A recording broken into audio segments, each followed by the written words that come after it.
Hello, Joshua P. Warren here in the studio where we produce Speaking of Strange, my professional radio show every Saturday night. And I felt it was necessary to just speak to you for a moment about how that of all the investigations that I've done, all the expeditions that I produced and hosted, my time in Puerto Rico has changed my life. You know, Puerto Rico is one of the 3 points of the Bermuda Triangle, and I have been so impressed with what I have experienced on my trips to this exotic, enchanting, well, the hell, they call it the Isle of Enchantment, this land, that I've decided to actually create the first ever 24-hour-a-day operational base on one point of the Bermuda Triangle to gather paranormal information.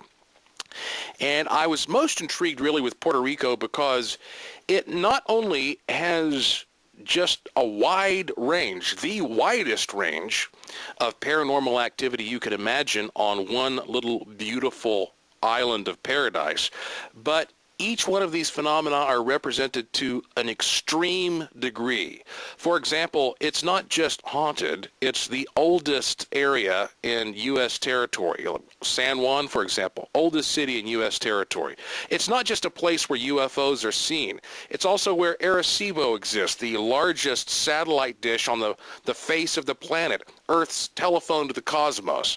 It's not just a place where cryptids are seen. It's the birthplace of the chupacabra and other strange creatures. It's not just a place where people seek treasures. It's the place where Ponce de Leon governed and was obsessed with finding the fountain of youth. There are chapels of miracles everywhere. Thousands of people, they come and they are healed. There are catacombs below the city to explore.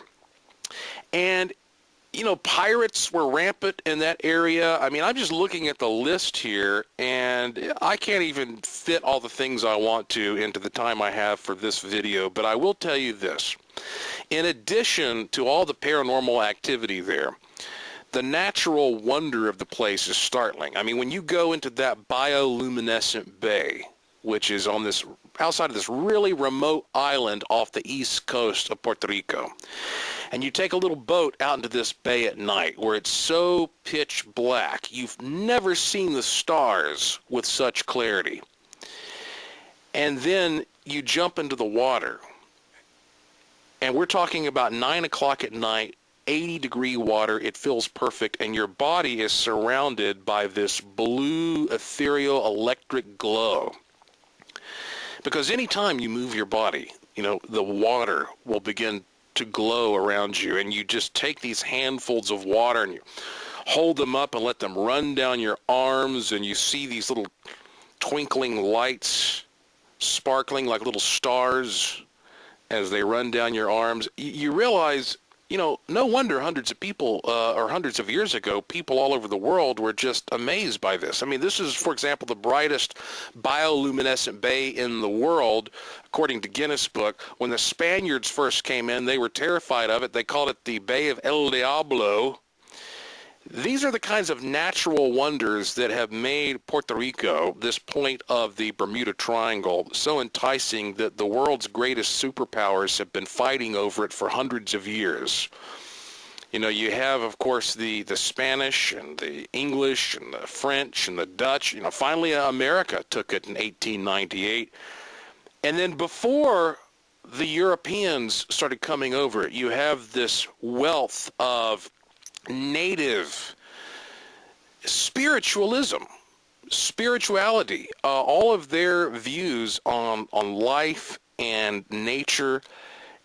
And yet you have to consider, even then they had grim things they were dealing with. The Carib tribe, after which the Caribbean is named, was this roving tribe of cannibals that would go around and, you know, and they would go into a village, they would take the women, the young girls, they would kill and eat the men and the boys. I mean, if you go back even thousands of years, you see even then the amount of intrigue and mystery and, well, the emotional impact that area has housed, has been haven to. To me, it's the perfect combination.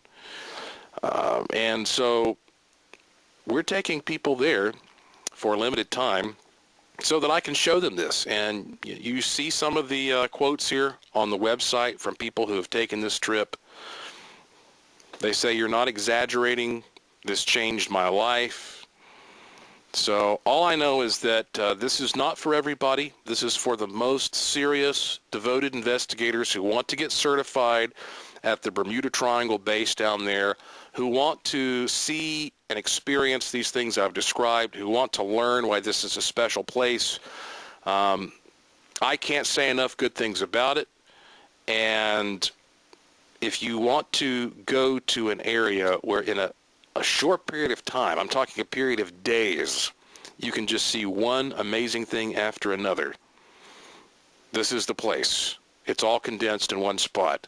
Not to mention the fact it's also the birthplace of the pina colada.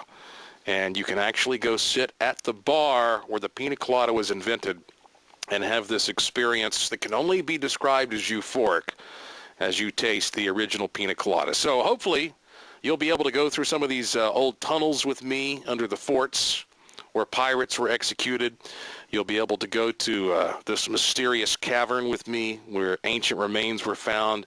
You'll be able to swim with me in the bioluminescent bay, the magical spot. You'll be able to go into the rainforest and explore these sites where the chupacabra has been seen. All that and so much more is available. So be sure to go to BermudaTriangleBase.com, go to ParanormalPuertoRico.com to see what we're offering here for a limited time. It's for the most serious people out there, and trust me, you get even more than you pay for.